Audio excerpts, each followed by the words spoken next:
In the crisp, unforgiving fall of 1777, the American Revolution wasn't just struggling. It was practically wheezing on life support. Imagine this: a massive British army, 7,000 seasoned troops strong, was carving a path of destruction straight down from Canada. Its mission clear to slice New England off at the neck, effectively choking the rebellion. If this audacious plan worked, the war, as far as the British were concerned, would be over in a blink. But if it failed, well, then the world as they knew it, and frankly, as we know it, was about to get flipped completely upside down. In the next few minutes, we're going to dive into how a few muddy fields north of Albany didn't just save the American cause, but actually dragged France, the continent's superpower, into the fray. What started as a messy backyard brawl for independence suddenly exploded into a planet-wide showdown, reshaping global power. Ready for a wild ride? Then let's march. London's top brass, sipping their tea and feeling rather clever, cruelly believed they had concocted the perfect, foolproof fix. Their grand strategy was a three-pronged attack. General John Burgoyne would lead his forces, glittering in redcoats, down from Canada. General William Howe would push north from New York City, and Colonel Barry St. Ledger would sweep in from the Great Lakes. Their objective? To converge on the Hudson River, cut the colonies in half, and then, with surgical precision, mop up the rebellious leftovers. Clean, neat, game over. What could possibly go wrong? Burgoyne, a flamboyant playwright general who seemed to possess more silk shirts than practical supply wagons, confidently rolled south in June. He even captured Fort Ticonderoga without breaking a single sweat, a seemingly effortless victory. The news sent shockwaves. Americans panicked. Congress panicked. Even George Washington, usually unflappable, began to wonder aloud, where in the world are those other two armies? Here's your spoiler alert. Howe, instead of marching to Burgoyne's aid, was off chasing glory in Philadelphia, convinced he could capture the American capital. Meanwhile, St. Ledger found his advance bogged down in mosquito-infested swamps and fierce resistance from American frontiersmen. But Burgoyne, ever the optimist, kept pushing, stubbornly hauling 138 heavy cannon, 400 cumbersome wagons, and enough sheer arrogance to float an entire navy. He was a walking, marching logistical nightmare waiting to happen. On the Patriot side, a ragtag but determined force was slowly cobbled together under the command of General Horatio Gates, a steady, bookish man. Perhaps not a charismatic leader, but certainly loved by the politicians in Congress. His second in command was the brilliant, albeit notoriously reckless, Benedict Arnold, the man who, despite his flaws, was absolutely adored by the soldiers he led. Add to this potent mix Daniel Morgan's legendary riflemen, frontiersmen so skilled they could, quite literally, pick a fly off a button at 200 yards, and you had the makings of a very, very bad day for the Redcoats. It was late afternoon on September 19th, at a place called Freeman's Farm. Burgoyne, perhaps underestimating the American resolve, dispatched about 2,000 of his men with a simple order: clear the road. What they ran into, however, wasn't an easy skirmish, but Morgan's corps, expertly concealed behind trees and natural cover. This wasn't the polite parade ground warfare the British were accustomed to. Instead of standing in neat, vulnerable lines, the Americans knelt, aimed with deadly precision, and fired their targets. Officers first, then the artillerymen, effectively silencing the British cannon, then everyone else. British grenadiers, trained for disciplined charges, tried to form their squares, charged forward, got flanked from the woods, reformed, and charged again. For 3 brutal, agonizing hours, the fight raged, swaying back and forth like a drunk on a tavern chaotic, bloody dance of musket fire and bayonet charges. Arnold, sensing the tide and the opportunity, practically begged Gates to release the reserve troops, desperate to press the advantage.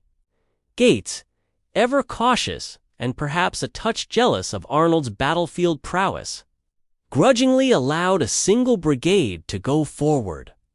As night finally fell, cloaking the gruesome scene, the British technically held the field, but at what cost? They'd lost twice as many men as the Americans. It was, by definition, a draw, but psychologically, it was a gut punch that left Burgoyne reeling.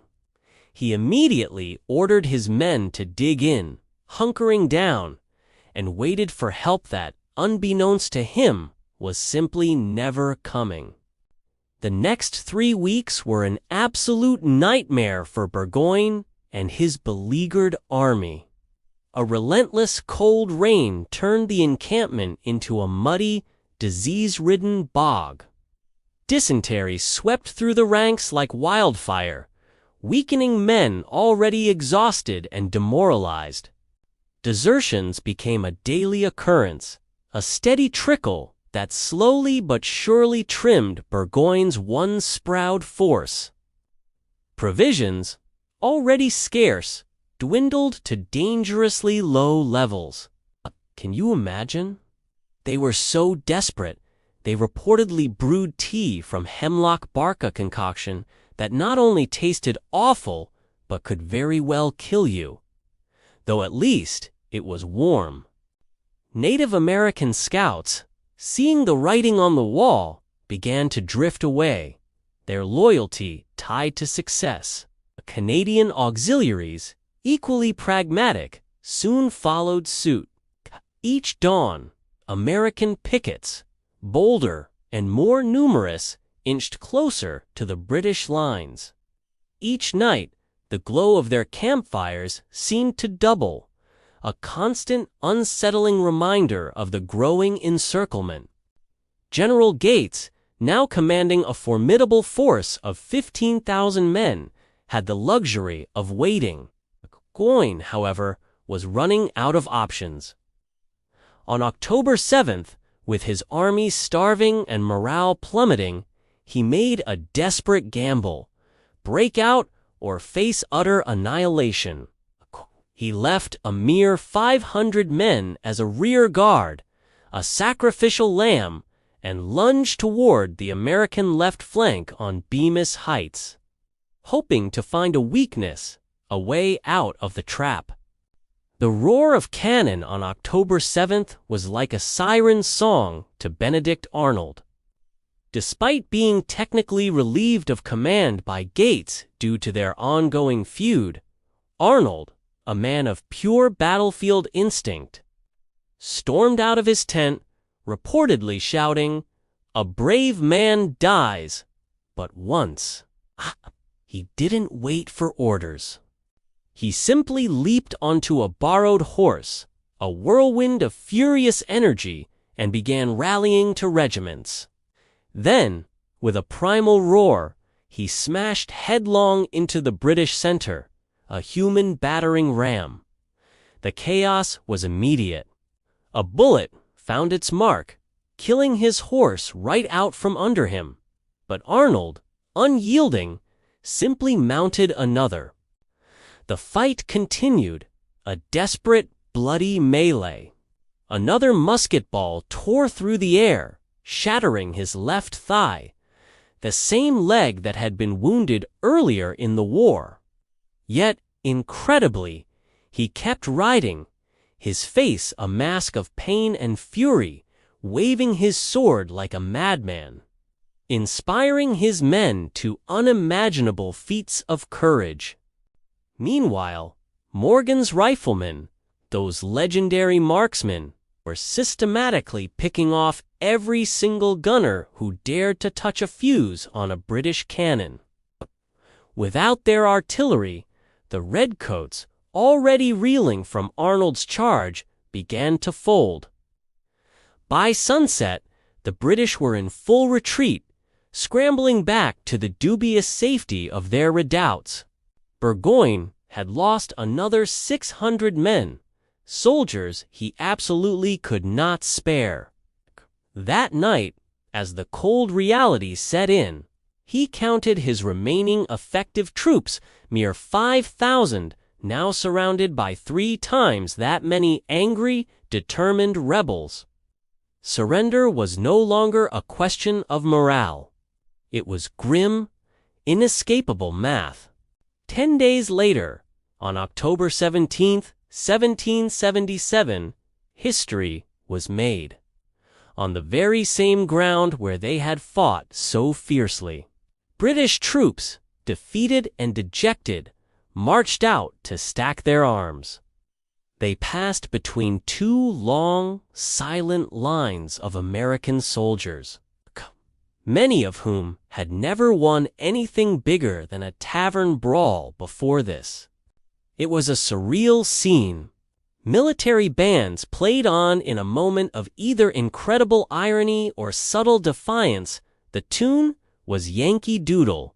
6,000 British and Hessian soldiers laid down approximately 7,000 muskets and 138 cannon. The stack of weaponry grew taller than a man, a stark visual representation of a crushing defeat. Spectators, a mix of local farmers and camp followers, wept openly, many unsure whose side victory truly favored, or what this unprecedented moment truly meant. Burgoyne, a picture of defeated pride, formally offered his sword to General Gates. Perhaps, in a rare moment of grace, or simply good manners, handed it back with polite words and even offered a bottle of Madeira.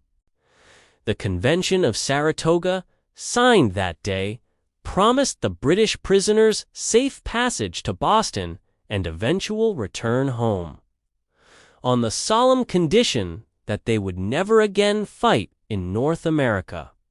A seemingly honorable agreement. However, Congress, in a move that still raises eyebrows, later reneged on that promise. Consequently, thousands of British and Hessian soldiers sat out the remainder of the war in various American prison camps, an awkward footnote to a glorious victory. Perhaps, but certainly, a better fate than dying on a muddy battlefield. The news of Saratoga was a long time in coming, but when it finally arrived in Paris on December 4th, it hit like a bolt of lightning. Benjamin Franklin, America's elder statesman and chief diplomat, had been living on borrowed charm and meager funds in a cold, sparsely furnished hotel room. Now, clutching the dispatch, he waved it like a winning lottery ticket. This wasn't just a victory, it was proof. Proof that the Americans, these ragtag rebels, could actually stand toe-to-toe with and defeat a professional European army. This was the leverage Franklin desperately needed. On February 6, 1778, after months of tireless diplomacy, France officially signed the Treaty of Alliance with the United States. And with that signature came everything the struggling Americans needed: guns, ships, much-needed cash, and eventually 12,000 French troops. Suddenly, America wasn't alone. Spain, seeing an opportunity to strike at its old rival, Great Britain, quietly snuck into the conflict next, albeit without directly recognizing American independence. The Netherlands, always shrewd with money, began loaning funds to the American cause through shell companies, cleverly circumventing British scrutiny.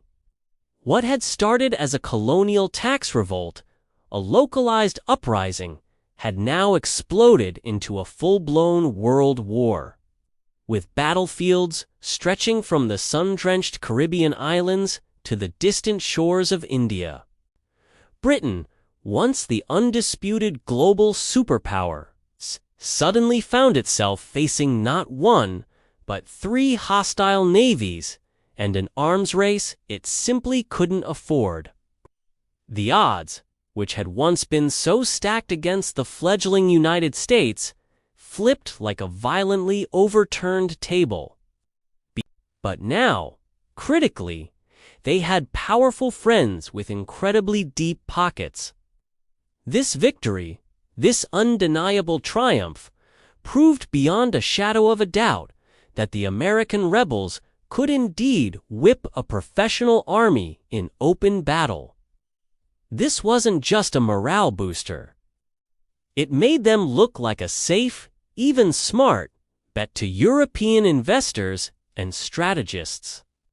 More important, perhaps, it profoundly revived American spirits. Recruiting tents, once empty, began to fill with enthusiastic volunteers. General Washington, who had been writing heart-wrenching letters begging his men to just stay 10 more days, suddenly saw a renewed purpose and commitment. The war, of course, still dragged on for another agonizing for years. But after Saratoga, the path to victory became visible. It led directly to a French fleet blockading the Chesapeake Bay, to a combined American and French siege at Yorktown, to a British surrender, and ultimately to the birth of the United States of America. None of that, not a single glorious moment, happens without those few muddy fields outside Saratoga. Let's clear up a few common misconceptions about Saratoga, shall we? No, Benedict Arnold did not betray the country yet. In this asterisk fight, he's still very much the hero, a whirlwind of courage and leadership. His treason came later, born of bitterness and resentment, but here he was a patriot. And no, the Americans didn't just shoot from behind every tree like some Hollywood cliché.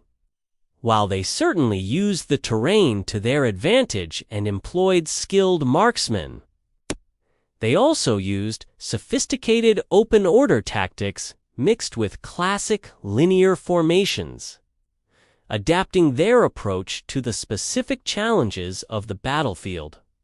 It was a nuanced, effective strategy.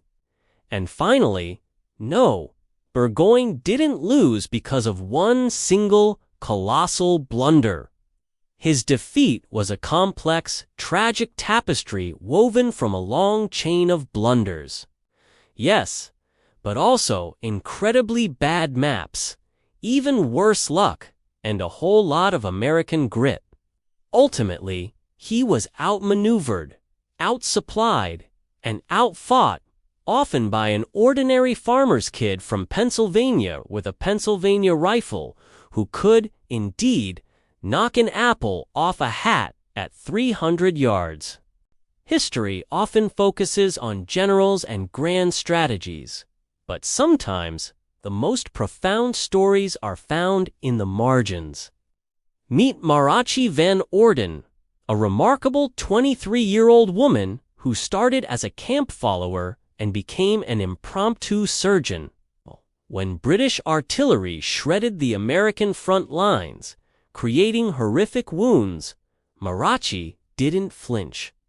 With no proper medical supplies, she boiled horsehair for sutures, used rum as a crude antiseptic, and with her husband's broken tweezers, bravely pulled a musket ball from a Virginia private's chest. The private lived a testament to her courage and ingenuity. She received no pension, no official recognition from Congress, but her regiment, deeply moved by her heroism, carved her name onto a powder-horned one of the very first female veterans to be honored by American troops. Stories like Marachi's remind us that history isn't just about arrows on a map or dates in a textbook. It's about real people, ordinary individuals, choosing extraordinary courage when quitting looks like the easiest, most sensible option. So, a flamboyant playwright general, a cautious bookworm, and an impetuous hothead walk into upstate New York. Sounds like the setup for a bad joke, right? With the punchline, the incredible outcome is the United States of America. Saratoga didn't just save the revolution from collapsing. Completely rewrote world politics, launching France back into superpower status and teaching every future empire a very harsh lesson that vast distances combined with determined local populations almost always equals an unwinnable quagmire. Next time someone tries to tell you that one battle can't possibly change the entire world, just send them to those few hallowed acres by the Hudson River. Send them there, 'cause that's exactly where 5,000 hungry, desperate Americans proved them absolutely, definitively wrong. If you learned something new today, please hit that like button. Share this video with that friend who still mixes up Saratoga with Sparrow pizza, and drop a comment below telling me which other revolutionary battle you want me to unpack next. Thanks for watching, and remember, history might not repeat itself, but it sure loves a good sequel.